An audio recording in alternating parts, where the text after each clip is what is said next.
Good morning সবাইকে। তো তোমরা সবাই কেমন আছো? আশা করছি ভালোই আছো, আমিও মোটামুটি ভালোই আছি। তো আজকের ব্লগ ভিডিওতে তোমাদেরকে সবাইকে জানাই স্বাগত। আর আজকে আমি সকাল থেকে বিকেল অবধি কী কী কাজ করলাম এটাই তোমাদের সাথে শেয়ার করব। তো আমি প্রথমেই সকালবেলা ঘুম থেকে উঠে সমস্ত কাজ টাজ কমপ্লিট করে তারপর আমি পূজা টুজা দিয়ে তারপর আমি সোজা চলে আসলাম রান্নাঘরে রান্না করতে। আর আমি এখানে ভাতটা বসিয়ে দিয়েছি, তোমরা দেখতেই পাচ্ছ। আর আমি এখানে বানাবো ছোলার ডাল। তো আমি এখানে ডালটা কুকারে সিটি মেরে নেব, তো ডালটা না হলে সিদ্ধ হবে না। আর আমি 1 ঘন্টা মতন ভিজিয়ে রেখেছিলাম ডালটা, আর আমি এখানে 3-4টা মতন সিটি মেরে নেব। আর দেখো আমি কথা বলতে বলতে ডালটাও সিটি মারা হয়ে গেল, ভাতও হয়ে গেল। আর আমি এখানে মাছটা ভেজে নিচ্ছি। মাছটা আমি বানাবো আলু দিয়ে আর টমেটো দিয়ে বানাবো আজকে মাছটা।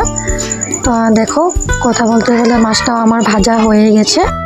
আর আমি মাছটা ভেজে তারপর মশলা টশলা দিয়ে আলু আর টমেটোটাও ভেজে নিলাম ভালোভাবে। এখন আমি ঝোল দিয়ে দেব। আমার ভালো করে ভাজা হয়ে গেছে মশলা দিয়ে আলুটা। আর এখন আমি ঝোলটাও দিয়ে দিয়েছি।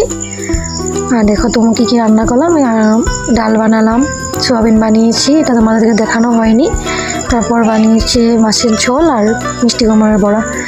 আর খাওয়া দাওয়া সেরে তারপর বিকেলবেলা পাপাকে বলছি একটু পড়তে বসতে, কারণ ও বিকেলবেলা একদম ঘুমায় নাই। আর যেহেতু বিকেলবেলা ঘুমায় নাই তার জন্য রাত্রি করেই ও ঘুমিয়ে পড়বে। তাই আমি ওকে বললাম যে আজকে বিকেলবেলায় পড়াটা পড়ে নাও। স্কুলেরও একটু কিছু হোমওয়ার্ক ছিল, তো এটাই আমি ওকে করাবো।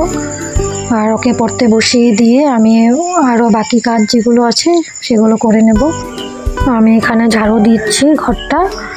তো বিকেলবেলা ঘরটা ঝাড়ু দেওয়া হয়ে গেলে তারপরে আবার বাইরে অল্প কাপড় আছে লাড়া, কাপড়গুলো তুলবো। আর আমি যে কাপড় আনতে গেছি বাইরে, পাপাও বেরিয়ে গেছে ঘর থেকে, পড়া থেকে উঠে গেছে। আর দেখো তোমাদের সাথে একটা বস্তু শেয়ার করব। আমি এই গাছগুলো, আমি ফুল গাছগুলো নার্সারি থেকে এনেছিলাম। আর গাছগুলো না বেশ বড় হয়েছে আর ফুলও ফুটেছে। তোমাদের কেমন লাগলো অবশ্যই কমেন্ট করে জানাবে। গাছগুলো সুন্দর হয়েছে, ফুলগুলো কেমন লাগলো তোমরা জানাবে। আজকের মতন ব্লগটা এই পর্যন্তই। আবার কালকে আবার একটা অন্য ব্লগে দেখা হবে। সবাই ভালো থেকো, সুস্থ থেকো।